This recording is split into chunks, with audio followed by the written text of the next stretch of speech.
আল্লাহর নবী সাল্লাল্লাহু আলাইহি ওয়াসাল্লাম বলছেন, হাদিসের মধ্যে আছে, যে ফজরের নামাজ পড়ে না, আল্লাহ রসুল বলছে ওয়া ইল্লা আসবাহা খাবিসান নফস কাসলানান, ফজরের নামাজ যে পড়ে না, রসুল বলেন সে হচ্ছে খবিস। খবিস, এটা খবিস তুই বেটা। এই তোমরা যারা ফজরের নামাজ পড়ো না, খবিস তুই বেটা, খবিস। পাউডার লাগায়, আবার পাউডার লাগাও কিত্তা, খবিস কোথাকার। খবিস আবার পাউডার লাগাও কিত্তা, ফেয়ার এন্ড লাভলি ডলো কিত্তা। কথা বলেন না কেন? তুই কিত্তা পাউডার লাগাও, পাউডার লাগাইলে বুঝি সুন্দর হয়।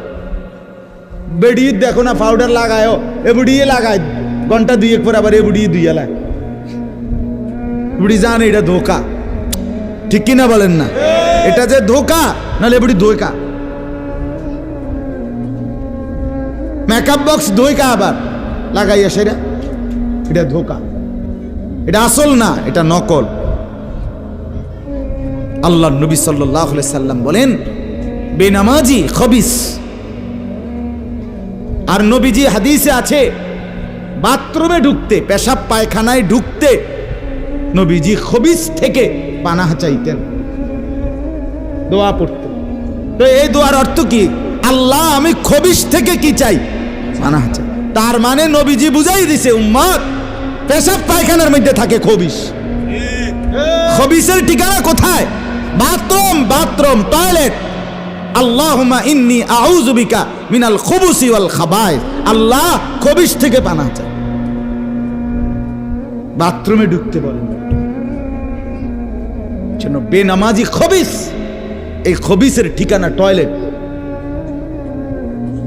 নাপাক, এটা নাপাক, এটা অপবিত্র, অপদার্থ, এটা অকর্মণ্য। এটা জিন্দেগির আর অর্থ কি? জীবন মানে খানা, জীবন মানে ঘুম, জীবন মানে লজ্জাস্থানের চাহিদা পূরণ, যৌন চাহিদা পূরণ, এই তিন জিনিস। তাহলে কুকুরের সাথে, বিড়ালের সাথে, গরু ছাগলের সাথে তফাৎ কি? ওই প্রাণীগুলোও তো খানা, ঘুম এবং যৌন চাহিদা পূরণ করে কিনা? কথা বলেন না কেন? কুকুরের ছাও আছে কিনা? তো কুকুর বিড়াল খায় কিনা? কুকুর বিড়াল ঘুমায় কিনা? তো তোমার সাথে তফাৎ কি? বেনামাজি বলে সেজদা নাই যার কপালে, আমনের লগে জানোয়ারের পার্থক্য কোথা? আমনে খারাইয়া কনসে ভিডিও করুন, আমনে কোন? হ্যাঁ হ্যাঁ বলেন, এখন বলেন, আমরা শুনি, এনে 10 জনে বিচার করুক। পার্থক্য কোন? আপনার সাথে জানোয়ারের তফাৎ কি? ছেলেরা বলো বাবা, তোমরা যারা মাগরিবের নামাজ পড়ো নাই, হ্যাঁ, লজ্জা কোথায় তোমাদের? শরম কোথায়? এই বেহায়া, কোন লজ্জায় আল্লাহর জমিনে চোখ তুলে তাকাও? হ্যাঁ, নির্লজ্জ। ছি ছি ছি ছি ছি। মুসলমান এত আত্মমর্যাদা বোধহীন হয় কিভাবে? মালিককে চেনে না, বানানেওয়ালাকে চেনে না, গোলামি বোঝে না, সেজদা দিতেও মন চায় না। মুসলমান এত পাষাণ হয় কেমনে? আরে তার মা কোথায়? তার বাবা কোথায়? আরে তুই কোন মার দুধ খাইছত রে? তোরে কি মা দুধ খাওয়ায় নাই? তুই কি বাবার হাতে বড় হও নাই? তুই কি মুসলমানের ঘরে জন্ম নেওয়া নাই? হায় না ফরমান। মা বাপ গুলোকে বললাম, কি ফুতেরে মা আমনে দুধ খাওয়াইলেন? এই অপদার্থ তো সেজদাও দেয় না। হ্যাঁ, এই বাপ, কাল লাগে বিল্ডিং বানাইলেন? এই হাইওয়ান তো সেজদাও দেয় না। কাল লাগে সোফা বানান, মাতবুরি দেহান, সাদওয়ানে বইয়া গপ মারেন, জিভুত লইয়া বালা আসি, কিতা বালা? এ ফাঙ্গাস আর তেলাপিয়া খান যে, এ কারণে বালা। হ্যাঁ, এ ফার্মের মুরকা আর কক মুরকা, দুন্দুল আর করলা, দৈন্যা তার কাঁচামরিচ, টমাটো আর শশা, এই তো খানা। আর কিতা কথা বলে? নার কি ঘুরে গেলে তো ফাঙ্গাস তেলাপিয়ে। দুনিয়ার বেশি কি ভোগ করছি আমরা? খুব আশ্চর্য কিছু, অনেক কিছু দুনিয়া ভোগ করছি আমরা। এটুকু দুনিয়া ভোগ করছেন বলে এ ফান কদ্দুর খান, বিড়ি খান, চা খান, বন খান, টেলিভিশনে মানুষের বেডির নাচ চান। আমনের বেডি তো আর নাচে না, নাচে মানুষের বেডি। কথা বলেন না? এতটুকু দেখেই দুনিয়া ভোগ করছেন বলে খুশি হয়ে গেলেন, তৃপ্ত হয়ে গেলেন, মজা পেয়ে গেলেন। আহা, আফসুসের ভাই, এত লম্বা আখিরাত কেমনে পার হবেন? এত লম্বা কবরের জিন্দেগি কেমনে পার হবেন বলেন তো? নূহ আলাইহিস সালামের জামানায় যারা মারা গেছে তারা আজ কত হাজার বছর কবরে পড়ে আছে। ইব্রাহিম আলাইহিস সালামের জামানায় যারা মারা গেছে তারা আজকে কতদিন কবরে পড়ে আছে। হ্যাঁ, আবু জেহেল আজকে কত বছর কবরে পড়ে আছে? 1450 বছর, আরো বেশি, 1450 বছর ধরে পড়ে আছে কবরে। এরপরে তো হাসরের মাঠ, এরপরে তো ফুলসেরাত, এরপরে তো জাহান্নাম, আর তো রইছে। তাহলে দুনিয়ায় থাকলি কতদিন, কবরে পড়ে রইলি কতদিন? আপনি বলেন। আবু জেহেল দুনিয়াতে ছিল 800 বছর, কথা কন না? আবু লাহাব দুনিয়াতে জীবিত ছিল 900 বছর, তো কবরে আছে কত বছর? তো বাঁচছে কয় বছর? নাহলে 60 বছর, নাহলে 70 বছর, ঠিক কিনা বলেন? তাহলে দুনিয়ায় ছিলি কতদিন, কবরে আসত কতদিন? আচ্ছা, এই কথাই এখনই মনে হইল? হ্যাঁ, এরপরে তো সামনেরটি রয়েছেই মিয়া, এখনো তো কিয়ামত আসে নাই, এখনো তো ইসরাফিল ফু দেয় নাই। একবার ফু দিবে, সব কবরে যাবে, আবার ফু দিবে, হাসরের মাঠ কায়েম হবে। আবার হাসরের মাঠের একদিন, খোদার কসম এই কোরআনে আল্লাহ বলছে, হাসরের ময়দানের এখন একদিন, প্রতি একটা দিন কয় ঘন্টা? হাসরের একদিন আল্লাহ বলছে 50,000 বছর, 50,000 সানা, 50,000 বছর। হাসরের ময়দানের পুরা সময় না, একদিন, একদিন। পুরা হাসরের মাঠ কতদিন সেটা আল্লাহই জানে। প্রিয় বন্ধু আমার, নষ্ট হয়েন না। ছেলেরা আমার, বাপ, বরবাদ হইও না। মনে করো কেউ বলে নাই, তবুও নষ্ট করো না নিজেরে। বাবা বলে নাই, মা বলে নাই, সর্দারে বলে নাই, মাতবরে বলে নাই, গ্রামের মুরব্বীরা বলে নাই, কেউ তোমারে কিছু বলে নাই, তবুও তুমি নিজেরে নষ্ট করে দিও না। হযরত ইব্রাহিম আলাইহিস সালাম, পুরা কওম, আপন মা, আপন বাপ, সবাই মূর্তি পূজক, কেউ তো উনাকে ইমানের দাওয়াত দেয় নাই, তবুও সেই ছোট্টবেলার থেকে তিনি ওইখানে থেকেই উনি খুঁজে নিছেন আল্লাহকে। কাকে খুঁজে নিছেন? আল্লাহকে খুঁজে নিছেন, আল্লাহকে তালাশ করে নিছেন। কওমের লোকেরা বলছে যে তারকা এটা রব। বলছে আচ্ছা ঠিক আছে, দেখি তো। কিছুক্ষণ পরে তারকা ডুবে গেছে। বলছে কই, রব আবার ডুবে কেমনে? পরের দিন এলাকার লোকরা বলছে চাঁদ, এটাই আমগো রব। বলছে আচ্ছা ঠিক আছে, মানে নিলাম, দেখি তো। ভোর হতে হতে দেখে চাঁদ নাই। কিও রব যদি জায়গা, তো আমি বন্দা রইলাম, রব কো? বুঝেন নাই কথা? এরপরে বলছে সূর্য, এটা বড় সড়ো মোড়া তাজা, এটাই রব। হ্যাঁ, ইব্রাহিম আলাইহিস সালাম বলছে আচ্ছা দেখি তো। সন্ধ্যা হইছে আর সূর্য ডুবে গেছে। তো ইব্রাহিম আলাইহিস সালাম বলছে হায় আমার কওম, কি কও ইডি তোমরা? তোমার মাথা ঠিক আছে নি? রব কেমনে এর মোড়ে নামে? রব এমন হয় কেন? বানানেওয়ালা এত দুর্বল হবে কেন? তখন তিনি বলছে ইন্নী ওয়াজ্জাহতু ওয়াজহিয়া লিল্লাযী ফাতারাস সামাওয়াতি ওয়াল আরদা হানিফা ওয়া মা আনা মিনাল মুশরিকিন। যে না কওম শোনো, আমি তোমাদের বানানো কোনো দিকে ফিরবো না, আমি ফিরছি আমার চেহারা, আমার জিন্দেগি ফিরাইয়া দিলাম ওই সত্তার দিকে যিনি 7 আসমান ও জমিন পুরাটা বানাইছে। হানিফান, একনিষ্ঠভাবে আমি শুধু তার দিকে ফিরলাম। ওমা আনা মিনাল মুশরিকিন, আমি মুশরিকদের অন্তর্ভুক্ত নই, আমি আল্লাহকে ছাড়া কাউকে মানি না। হযরত ইব্রাহিম আলাইহিস সালামের বাবা বলছে, পুত তোরে আমি তেজ্য পুত্র করে বাড়ি ছাড়া করে দেব। হযরত ইব্রাহিম আলাইহিস সালাম বলছে, আ'তাজিলুকুম ওমা তাদউনা মিন দুনিল্লাহ, আব্বা আমি আমনেরে ছেড়ে দিলাম, আপনি আমার কিতে ছাড়বেন? আপনি বাইর জায়গা দিতেন না, কিতে আমি আইলাম না আপনি বাইর।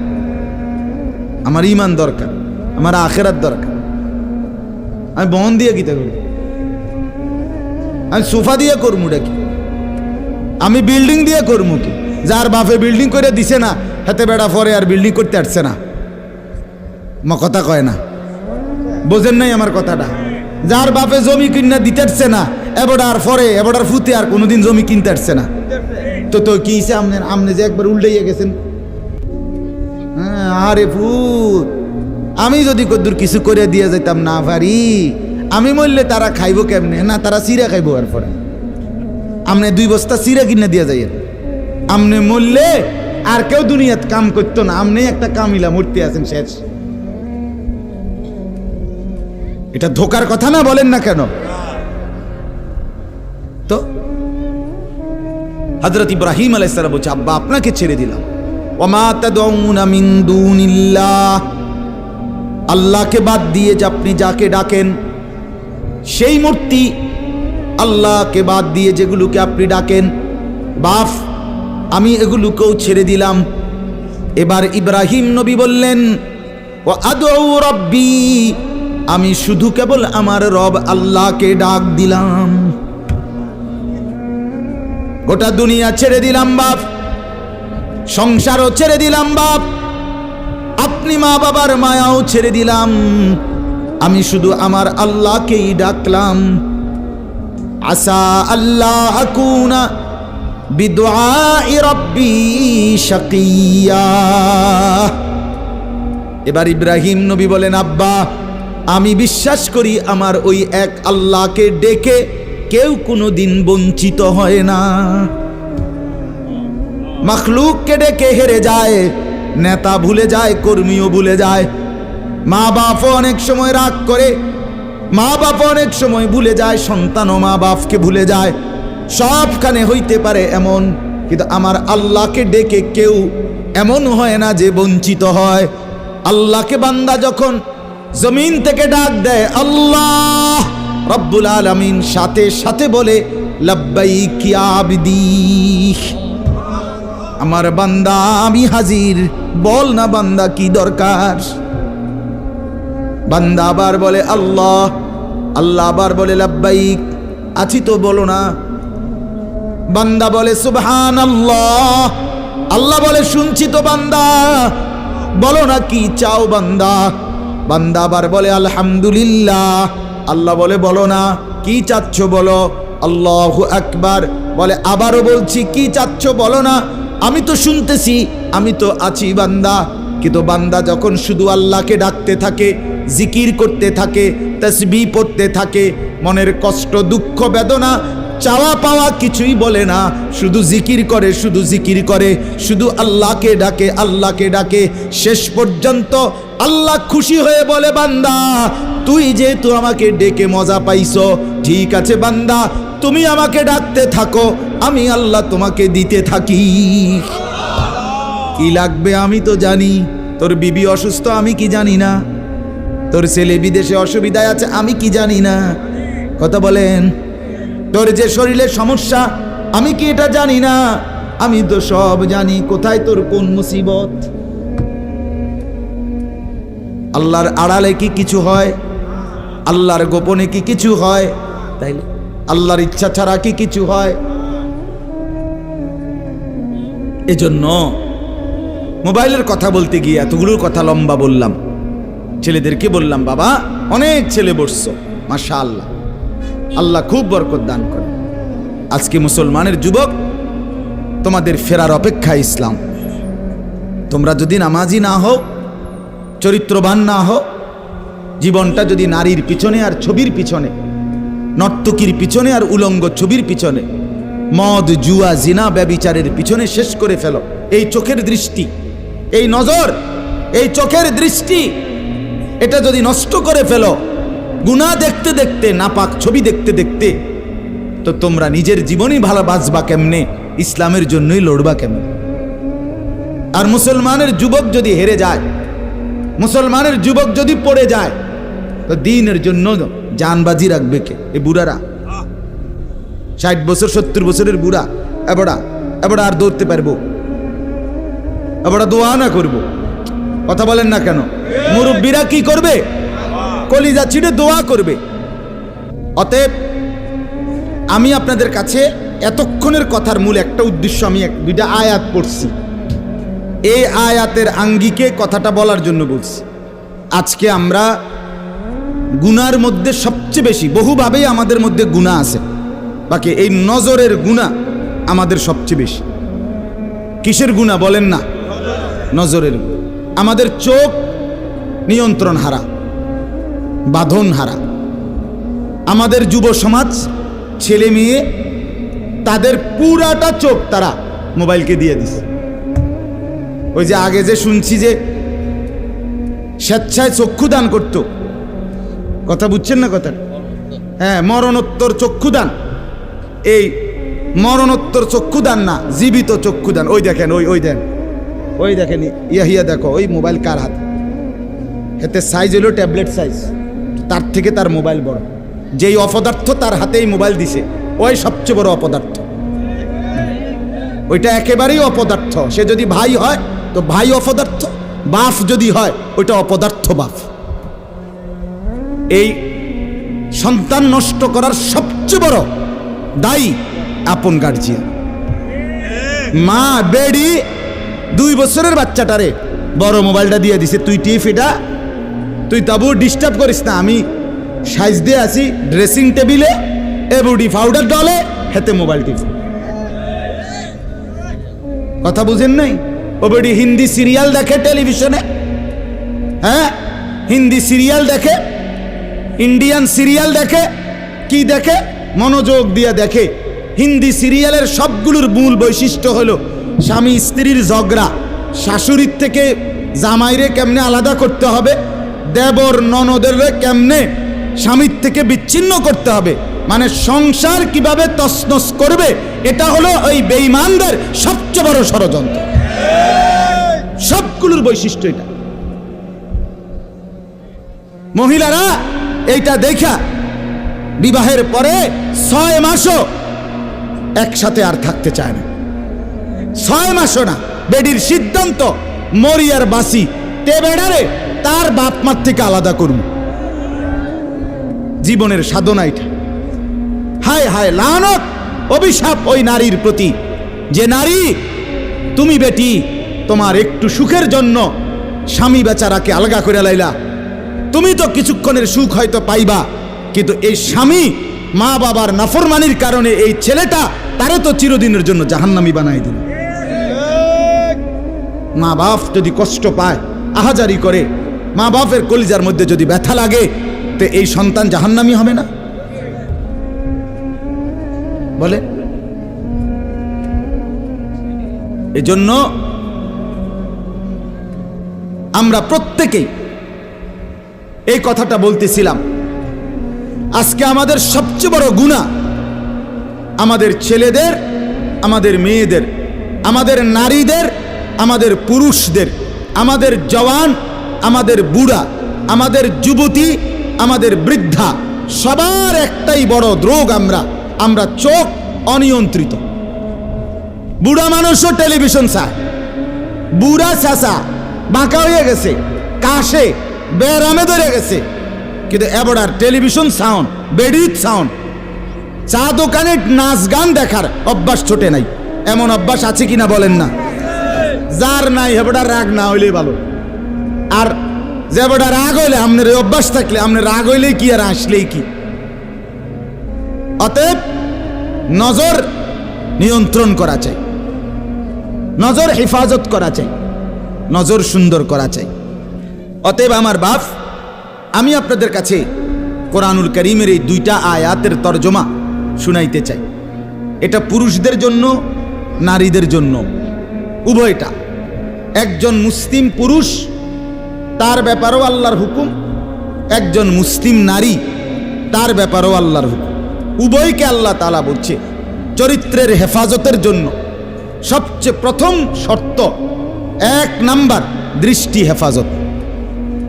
কোনো মানুষের চরিত্র সুন্দর কিনা এটার প্রমাণ তার নজর ঠিক কিনা। আপনি ওই কথা শুদ্ধ কয়, ফ্যান ফিনছে, শার্ট গাও দিছে, স্প্রে লাগাইছে, কথাবার্তা এমনি কুমাইয়া কয় জি জি জি আঙ্কেল কেমন আছেন, ভালো আছেন, এ আর মাশাআল্লাহ দেখছুনিও ভদ্র ভদ্র বাইয়া পড়তে আছে একবারে বড়। না না না না, 1 নাম্বার পবিত্রতা, সুন্দর উত্তম আখলাক, সৎ চরিত্রবানের 1 নাম্বার বৈশিষ্ট্য হলো যে যার চক্ষু নিরাপদ, যে চোখ নিরাপদ রাখে। 1 নাম্বার এটা আল্লাহ তাআলা বলেন। আর চূড়ান্ত হলো যে নিজের লজ্জাস্থান হেফাজত করে। এই 2 দিকের বেড়া, মাঝখান দিয়ে এর ভিতরে যা আছে সবগুলো এতে নিয়ন্ত্রিত হবে। যে নিজের চোখকে হেফাজত করে, নামায়া রাখে, ভিন নারী, হ্যাঁ, যেই দৃশ্য দেখা, যেই ছবি, যেই নাচ গান, অশ্লীল দৃশ্য, হ্যাঁ, উলঙ্গ ছবি, বেপর্দা নারী, ভিন নারী, যাকে দেখার আমার কাছে অনুমতি নাই, আল্লাহ অনুমতি দেন নাই, তার থেকে নজর যে নামিয়ে রাখে এবং নিজের লজ্জাস্থান যে হেফাজত করে, আল্লাহ কোরআনে বলছে যালিকা আজকা লাহুম, এটাই হচ্ছে সর্বশ্রেষ্ঠ পবিত্রতা। এটাই হলো সর্বশ্রেষ্ঠ, কি বলেন না, পবিত্র, সেই বড় পবিত্র।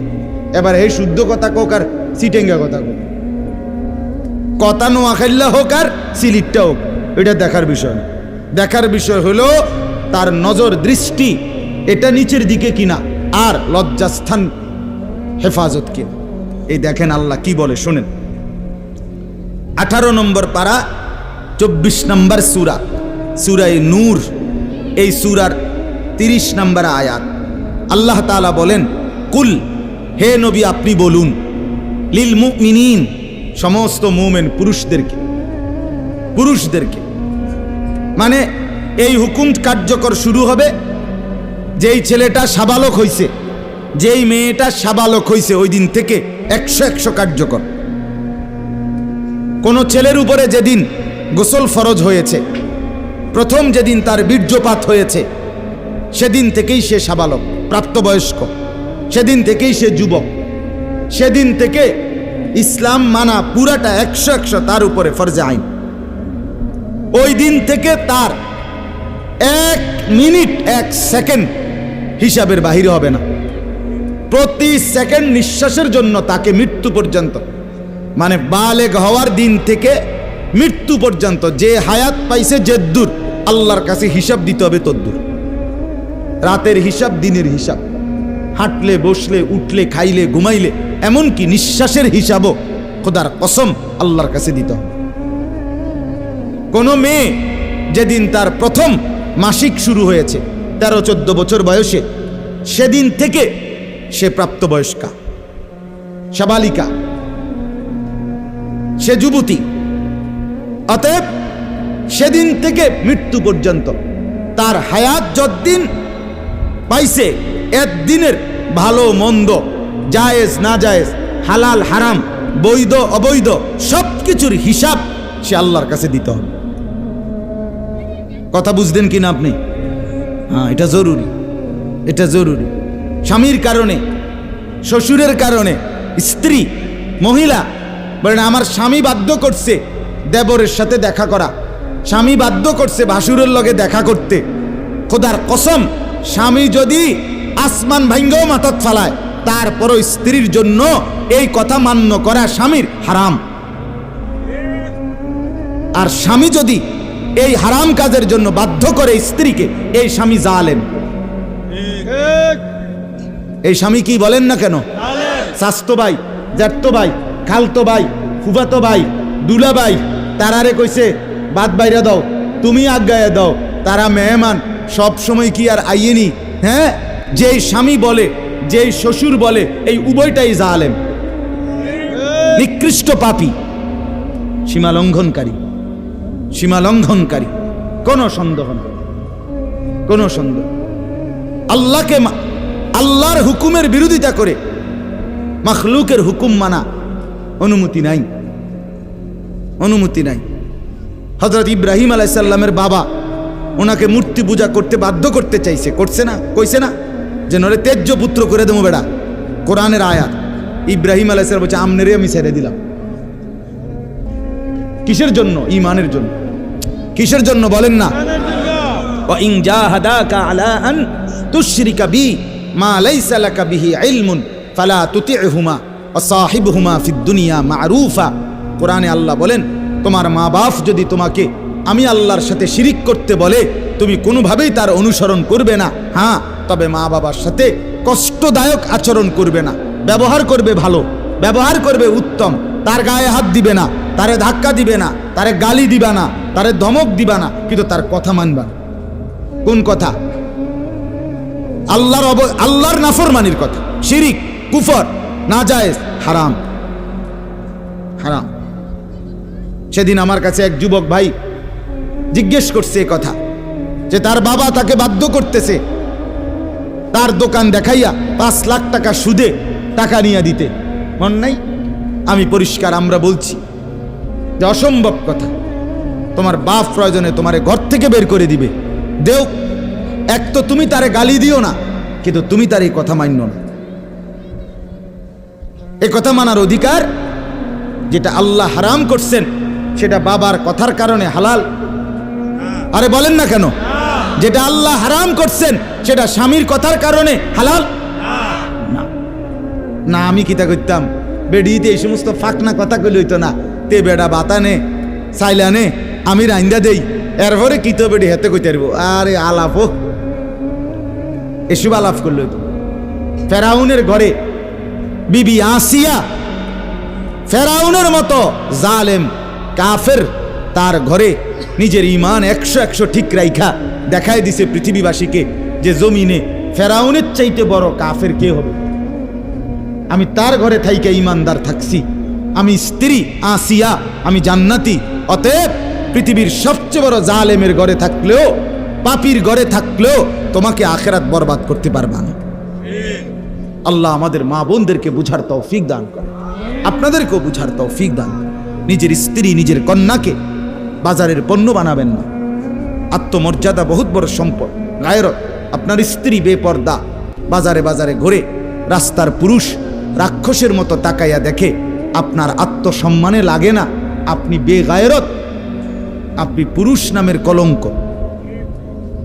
আপনার মেয়ে বেপর্দা হাঁটে, 8-7 কাপড় পরে, টাইট কাপড় পরে, জামা পরে, রঙ্গিলা পাউডার সিয়া সাজ্জা রাস্তার বখাটে দুই পাশে কুত্তার মতো দুই পাশে গুরগুর গুরগুর কইরা পিছনে পিছনে ঘুরে। আমনে বাপ হইয়া জানেন, মেয়ে মা হইয়া দেখছেন, আমনের গায়ে লাগে না, কলিজায় লাগে না। আপনি বেগায়রত, আত্মমর্যাদাহীন পুরুষ আপনি। আমি সেদিন নিজে দেখছি, আমার কলিজা ছিঁড়ে গেছে। আমি নিজে দেখছি, ওই দেবিদ্দার রাস্তা দিয়ে আসতেছি, বাজারের মধ্যে জ্যাম। হঠাৎ আমার নজর জানালা দিয়ে বাহিরে দেখলাম একটা স্কুল পড়ুয়া মেয়ে। মেয়েটা আপনার স্বাভাবিকভাবে জড়সড় হয়েই হাইটা যাইতেছে সামনে দিয়া। ঠিক মেয়েটার এক হাত পিছনে একটা ছেলে আপনার এই বড় মোবাইল দিয়া, মেয়েটা হাঁটতেছে মেয়ের মতো, এই জানোয়ারে পিছন থেকে ভিডিও করতে করতে মেয়ের যাইতেছে পিছন। আমার মন চাইছে জানালা খুলে বলি, বোন তোর পিছনে কুত্তা লাগছে, তোর পেছনে কি লাগছে? কুত্তা লাগছে, তুই তোরে কুত্তা থেকে বাঁচা। বলেন মুসলমান এত নিকৃষ্ট হয় কিভাবে? আমরা নিজে কিতাবে পড়ছি, এই আজকেও পড়ছি ইয়াহিয়া, এই বইটা ফিলিস্তিনি বই, এটাতে লেখা আছে পৃথিবীর পশ্চিম প্রান্তে, মনে করেন পৃথিবীর এদিকে শেষ প্রান্তে যদি কোনো মুসলমান বোন নির্যাতিত হয়, খোদার কসম পৃথিবীর পূর্ব প্রান্তের শেষ মুসলমানের উপরও ফরজ ওই বোনের ইজ্জতের বদলা নেওয়া। এটা মাসালা। হ্যাঁ, কথা ছিল এই, মুসলমানের যুবক হবে মা বোনের ইজ্জতের পাহারাদার। আহা, কোথায় সেই মোহাম্মদ বিন কাসেম, 17 বৎসরের যুবক, আরব থেকে, আরব জাহান থেকে আসছে ভারতে, সিন্ধু প্রদেশে দেবল রাজার এলাকায় একজন বোনকে একজন ডাকাত, জলদস্যু, একজন পানির ডাকাত জলদস্যু তৎকালীন জামানায় একজন মুসলিম বোনের গায়ের ওড়না ধরে টান দিছিল।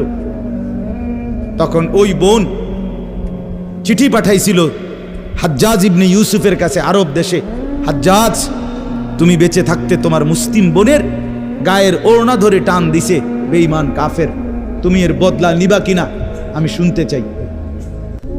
হাজ্জাজ ইবনে ইউসুফ, আমরা কিতাবে পড়ছি, এরকম চেয়ার ছেড়ে লাফ দিয়া দাঁড়াইয়া চিৎকার দিয়া বলছে, বোন আমার, গোটা আরবের সমস্ত মুসলমান যুবক প্রয়োজনে জান দিবে, আরবের সমস্ত যুবকের কলিজা যাবে, জান দেবে, শাহাদাত বরণ করবে প্রয়োজনে, তবু আমি তোমার এই বেইজ্জতির বদলা নেব। 3 বার সেনাবাহিনী পাঠাইছে সে, 3 বার। প্রথম 2 বার পরাজিত হয়েছে মুসলিম বাহিনী, তৃতীয়বারে নিজের একমাত্র মেয়ের জামাই মোহাম্মদ ইবনে কাসেম রাহমাতুল্লাহ আলাই, এই উনি ওনারে দিয়া এরপরে এই সিন্ধু দেবল রাজাকে পরাজিত করে ওই বোনকে জেলখানা থেকে উদ্ধার করছে এবং এই হিন্দু রাজার এলাকায় কালেমার পতাকা উড়াইয়া দিছে। হ্যাঁ, সেখান থেকেই এই ভারতীয় উপমহাদেশে মুসলমানদের যাত্রা, ইসলামের সূচনা। এক বোনের ইজ্জতের জন্য ধর্ষিতা হয় নাই, কাপড় টান দিছে কেন? খলিফা মুতাসিম বিল্লাহ, এক ইহুদি, খলিফা মুতাসিম বিল্লাহ, মুসলমানদের একজন খলিফার নাম উমাইয়া খলিফা। ওনার আমলে একজন মহিলা ইহুদিদের এলাকায় গেছিল, বাজারে, পর্দানসীন বোরখাওয়ালা নারী। ওই ইহুদি, দুষ্ট এক ইহুদি, ওই মহিলার পিছন দিক দিয়া, বোরকার পিছনে কৌশলে পিছন দিক দিয়া গোপনে এমন এক রশি টান দিস বাঁধছে। রশি বাঁধ দেওয়ার কারণে মহিলা যখন সামনের দিকে আগাইছে, তখন এই রশির টান লাগাতে মহিলার বোরকা উঠে গেছে উপরের দিকে সামান্য, উনি পড়ে গেছে। এই মহিলা ওই বাজারে চিৎকার দিয়া বলছে, ওয়া মুতাসিমা, হায় মুতাসিম তুমি কই? তোমার মুসলিম বোনকে বেইজ্জতি করছে। সাথে সাথে খলিফা মুতাসিম বিল্লাহ পুরা বাহিনী নিয়ে আইসা ওই ইহুদি অঞ্চল পুরা জ্বালায় ফেলছে। কথা ছিল এই, বা কথা ছিল এই, রক্ত আর আমাদের গায়রত আর আমাদের হারিয়ে ফেলেছি। পরের মেয়ে দেখতে দেখতে, পরের নারী দেখতে দেখতে, টেলিভিশন দেখতে দেখতে, নিজের বিবি বাচ্চারও লাগাই দিছেন, নিজের ঘরে টেলিভিশন চাইতো, নিজেও বইয়া বইয়া চা দোয়ানে বেড়ি চান, টেলিভিশন চান, ফুতেও সারা রাত সারা দিন সমবয়সী ফুলানের লগে হাইটটা মোবাইলে ছবি চায়, তো সমাজ গড়বে কে? পরিবার নিরাপদ থাকবে কেমনে? কথা বলেন না কেন? বুড়ারাও চা দোয়ানে, বেড়ি তো ঘরের টেলিভিশনে, ফুলাফাইনে মোবাইলের আড্ডায়, তো মানুষ চরিত্রবান হবে কিভাবে? কমপক্ষে মুরব্বিগত লজ্জাবোধ থাকা উচিত। আমার যা মাথাতে ধরে না, মানে দাড়িওয়ালা 60 বছরের বুড়া বেড়া কেমনে বেড়ি চায় চা দোয়ানে বই? আমার একারে বহুদিন ভাই, আমি এটা অনেকদিন চিন্তা করে চাইছি, এটার কারণটা কি? আরে এরকম বুড়া বেড়া কিনলে বেড়ি চাই? আমনের কি জীবনটা আজ এতটা বছর পরেও এখনো আমনের আখেরাতের কথা মনে পড়ে নাই? আরে কি ডাকাইতো আমনে? আমনে মরতেন না? আয় হায় আল্লাহ, একটা সমাজের মধ্যে কিছু মানুষ তো থাকা উচিত।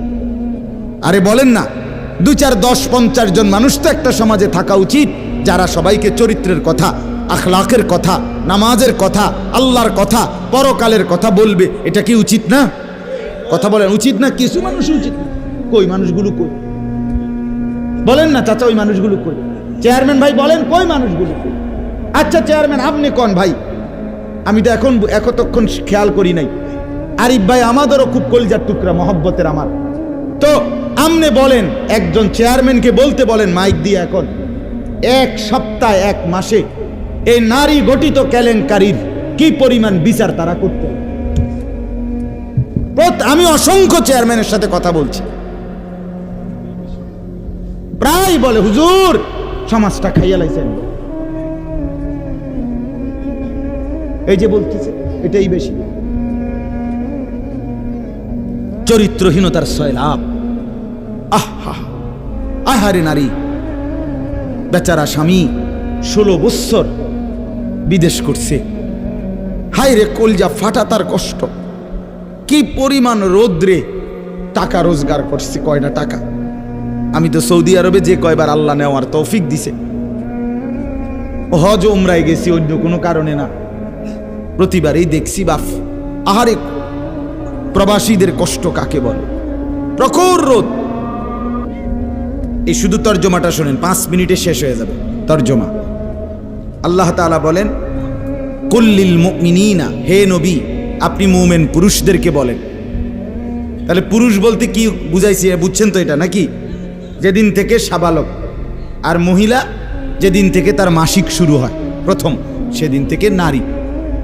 আল্লাহ বলেন হে নবী প্রত্যেক পুরুষকে বলেন ইয়াগুদ্দু মিন আবসারিহিম ওয়া ইয়াহফাজু ফুরুজাহুম, তারা যেন বাধ্যতামূলক 2টা কাজ করে। এক, ইয়াগুদ্দু মিন আবসারিহিম, তারা যেন তাদের চোখ নিচের দিকে নামায় ভিন নারী থেকে, নাজায়েজ দৃশ্য থেকে, যে জিনিস দেখার অনুমতি নাই, যেই ছবি দেখার অনুমতি নাই, যেই নারীকে দেখার অনুমতি নাই, তার থেকে যেন তারা চোখ নামায়। ওয়া ইয়াহফাজু ফুরুজাহুম, এবং প্রত্যেকটা মুমিন যেন নিজের লজ্জাস্থানকে হেফাজত করে। নিজের লজ্জাস্থান হালালভাবে অনুমোদিত ছাড়া, স্বামী স্ত্রীর পবিত্রতা ছাড়া অন্য কোনো ক্ষেত্রে নিজের লজ্জাস্থানকে হারামভাবে যেন ব্যবহার না করে।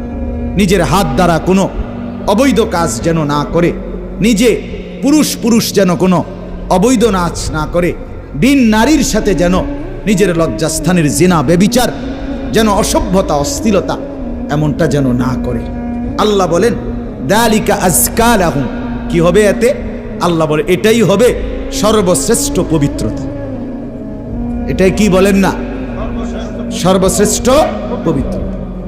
ইন্নাল্লাহা খাবীরুম বিমা ইয়াসনাউন, আল্লাহ বলে যত কৌশলে, যত ফন্দিতে, যত বুদ্ধিতে, যত সিক্রেটে, যত গোপনে তোমরা যে যাই করো, আমি আল্লাহ 100 খবর রাখি।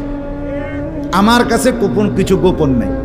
অন্তরের হালাত, বাহিরের হালাত, কক্সবাজারের দৃশ্য আর বাড়ির দৃশ্য, রাত গভীরের দৃশ্য, দিনের আলোর দৃশ্য, গোপন জায়গায়, হোটেলে, রেস্তোরাঁয়, অথবা পার্কে, বিনোদন কেন্দ্রে, অথবা মোটরসাইকেলে আরেক বেটার মেয়ে আরেক দিকে নিলাগা, যাই নাও, যেখানেই নাও, যত গোপন জায়গায়, মা দেখে নাই, বাবা দেখে নাই, গ্রামবাসী শুনে নাই, কেউ জানে নাই, কিন্তু আল্লাহ বলে বান্দা আমার খবর আছে, আমার থেকে আড়াল করতে পারবে না। অতএব চোখের হেফাজত, চোখের হেফাজত। বুড়া মানুষ আপনাদেরকে মৃত্যু পর্যন্ত, 90 বছরের বুড়া, আমার বুড়ো হয়ে গেছি, বয়স হয়ে গেছে না, মানুষের শরীর আড্ডি মাড্ডি বয়স হয়। শাহওয়াত, শাহওয়াত যেটাকে বলে, কামনা বাসনা, এটা কখনোই বুড়ো হয় না, বুড়ো হয় না। হ্যাঁ সোজা কথা, আমি খোলামেলা বললাম, শাহওয়াত কি হয় না? বুড়ো হয় না। এজন্য বালেগ থেকে বৃদ্ধ পর্যন্ত সবাই এই হুকুম। 2 নাম্বার আল্লাহ বলেন 31 নম্বর আয়াত, অকুল্লিল মুমিনাতি ইয়াগুদুদনা মিন আবসারিহিন্না ওয়া ইয়াহফাজনা ফুরুজাহুন্না, হে নবী আলাদাভাবে আপনি মুমিন মহিলাদেরকেও বলেন, নারীদেরকেও বলেন, তারাও যেন এই 2টা কাজ করে। কি? চোখ নামিয়ে রাখে, চোখ নামিয়ে রাখে।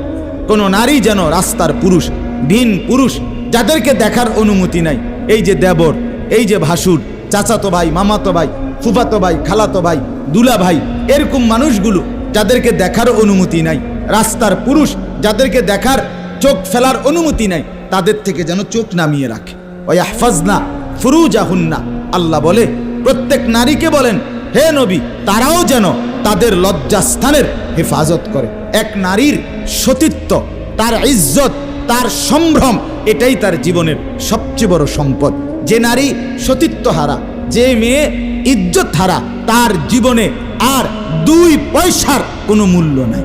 জন্তু জানোয়ারের কোনো মূল্য থাকতে পারে, কিন্তু এই বেহায়া, বেশরম, লজ্জা হারা, ইজ্জত হারা, যেটা যদি কেউ ধর্ষিতা হয় নাই কিন্তু পর পুরুষের সাথে অবৈধ সম্পর্ক করে, হারাম প্রেম করে, ভিন পুরুষের সাথে নিজের ইজ্জত নষ্ট করেছে, নিজের চরিত্র নষ্ট করেছে, খোদার কসম তার 2 পয়সার কোনো মূল্য এই সমাজে, দুনিয়াতে, আখেরাতে কোথাও না।